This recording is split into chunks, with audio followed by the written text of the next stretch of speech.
संजय को साफ साफ पता है कि अभीरा और अरमान का डिवोर्स नहीं हुआ। सेपरेशन ना होने के बावजूद भी इनकी शादी के पीछे बहुत ही बड़ा राज छुपा हुआ है और ये राज सबके सामने आ चुका है, स्पेशली मासा के सामने यानी कि दादी सा कावेरी के सामने। और उसके बाद हो गया है बहुत ही बड़ा ड्रामा। आने वाली स्टोरी काफ़ी ज़्यादा दिलचस्प होगी।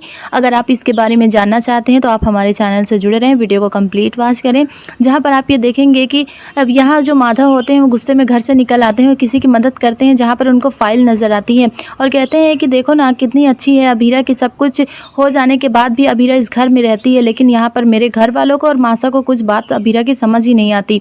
उन्हें ऐसा नहीं करना चाहिए था। अब अभीरा के बारे में सोच रहे होते हैं कि 2 पेज बाहर गिर जाते हैं और उसके बाद जैसे ही वो उठाते हैं तो देखते हैं कि इनका सेपरेशन तो अभी तक हुआ नहीं है और घर में शादी की तैयारी शुरू हो गई है। अब जैसे ही माधव की बात पता चलती है तो माधव फाइल लेकर पहुँच जाते हैं दादी सा के सामने और संजय कहते हैं कि मुझे पता है कि अभीरा और अरमान का सेपरेशन नहीं हुआ है और ये बात मासा को किसी भी हाल में पता नहीं चलनी चाहिए। अगर ऐसा हुआ तो फिर मेरे साथ अच्छा नहीं करेंगे, क्योंकि यहाँ ऐसा अगर हुआ है तो दादी साहब बिल्कुल भी नहीं चाहेंगे कि रूही की शादी अरमान के साथ हो जाए, क्योंकि पहले डिवोर्स होना चाहिए, उसके बाद ही सेपरेशन के बाद ही शादी हो पाएगी।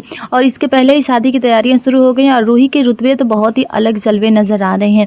लेकिन आपको बता दें कि अभीरा बहुत इमोशनल हो चुकी हैं और अभीरा को ये सच्चाई जैसे ही पता चलेगी तो वो खुशी से बहुत ही ज़्यादा इमोशनल भी हो जाएंगे। और ये जो बात है उनका इतना ज़्यादा खुश तो नहीं करेगा। कुछ टाइम के बाद वो समझ जाएंगे कि अरमान जब मुझसे ही शादी नहीं करना चाहते हैं, मेरे साथ नहीं रहना चाहते, रूही उन्हें पसंद है, तो मैं इस सेपरेशन का क्या करूं। और कहते हैं माधव कि इतना इन लोगों ने मजबूर कर दिया है कि अभीरा को इस फैसले पर लेना मजबूरी बन गई थी और यहाँ पर इन दोनों को एक करने के लिए ही अभीरा आई थी।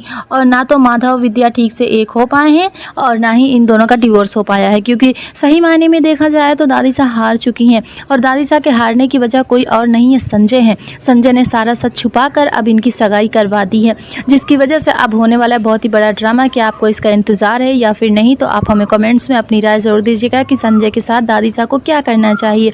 थैंक्स फॉर वॉचिंग, फिर मिलेंगे।